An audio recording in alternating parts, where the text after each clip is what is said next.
My friends, I'm so sad to be making this post, but it's needed. You must have heard that Chimamanda Ngozi Adichie's 21-month-old son just passed away on Wednesday, January 7th, 2026, after a brief illness and a medical procedure at a Lagos hospital, an event she has publicly linked to medical negligence.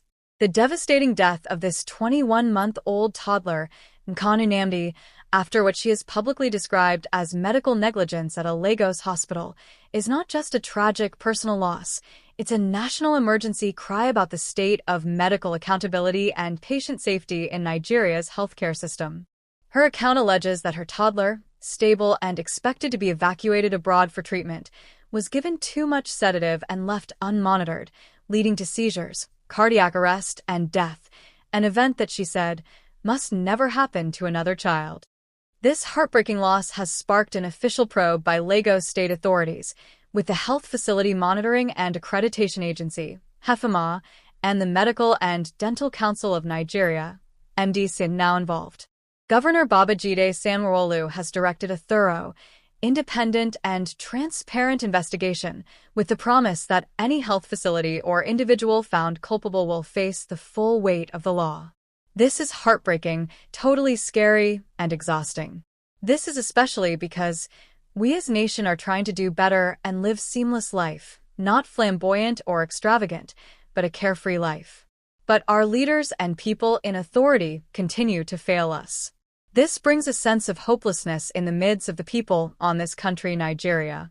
But in a nation where these words are often empty promises, what do Nigerians legally have? And who should be held accountable? Let's sound the alarm loudly. Now, let us talk about who makes the rules and what accountability is here. 1. Medical and Dental Council of Nigeria, MDCN, the first line of regulation. The MDCN is the primary statutory body that licenses and regulates doctors and dentists under Nigerian law.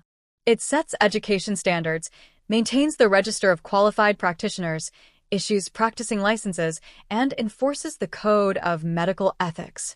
When a medical professional is accused of negligence or misconduct, the medical and dental practitioners investigating panel examines allegations. If a prima facie case exists, it refers the matter to the Medical and Dental Practitioners Disciplinary Tribunal, MDPDT. The tribunal can then discipline, suspend, or strike off the license of the practitioner depending on the severity of the misconduct. This is not theory, it's law. But enforcement has historically been weak, with disciplinary decisions often slow or symbolic, and sanctions inconsistently applied. 2. Health Facility Monitoring and Accreditation Agency, HEFMA. In Lagos State, HEFMA regulates private and public health facilities. It is empowered to inspect, monitor, and accredit clinics and hospitals and should, in theory, be a powerful enforcer of safety standards. But here's the reality. Too often these regulatory bodies investigate after tragedy strikes, rather than preventing harm. 3. What about the courts, when regulation fails? Under Nigerian law, patients or their families can file a civil lawsuit for medical negligence, seeking damages for harm caused by a practitioner's failure to exercise reasonable care. File a criminal complaint with the police or through the courts if the negligence amounts to gross misconduct or crime.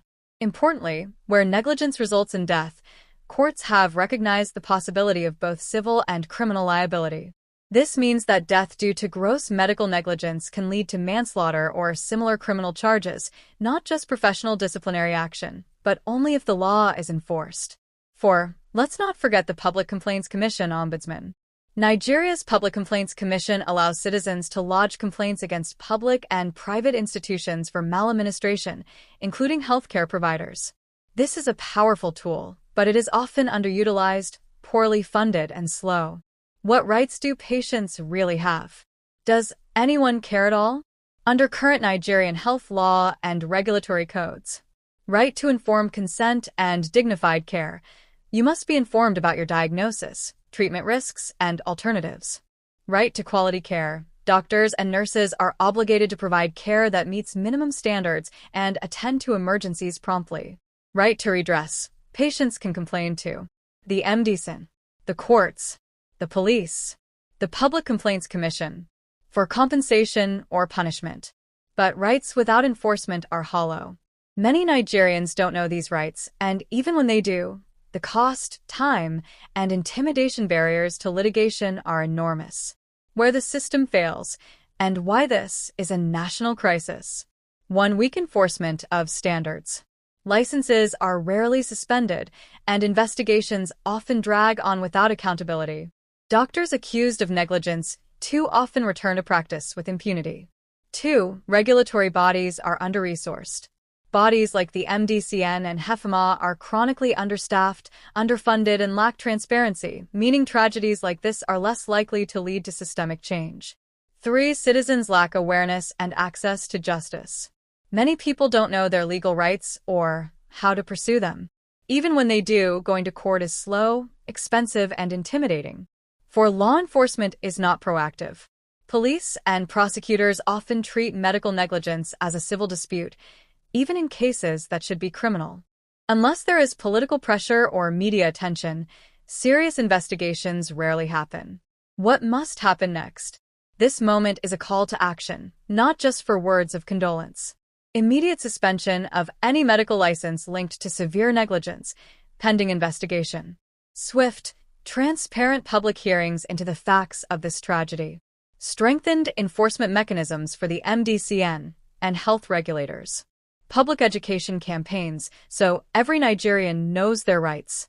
Legal reforms to make patient safety and provider accountability central to health law. Active prosecution of gross negligence, not backroom settlements. Final word. We can do better. Chimamanda Adichie's unimaginable loss is a symptom of a broken system where medical professionals are not held sufficiently accountable and citizens have too few protections.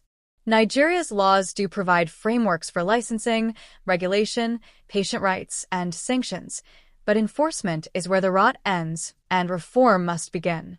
This isn't just about one child. This is about every Nigerian life that has been lost, compromised, or abandoned by a system that claims to protect it. Nigeria, raise your voice. Demand justice. Rewrite a system that has forgotten the value of human life. We can do better. We must do better.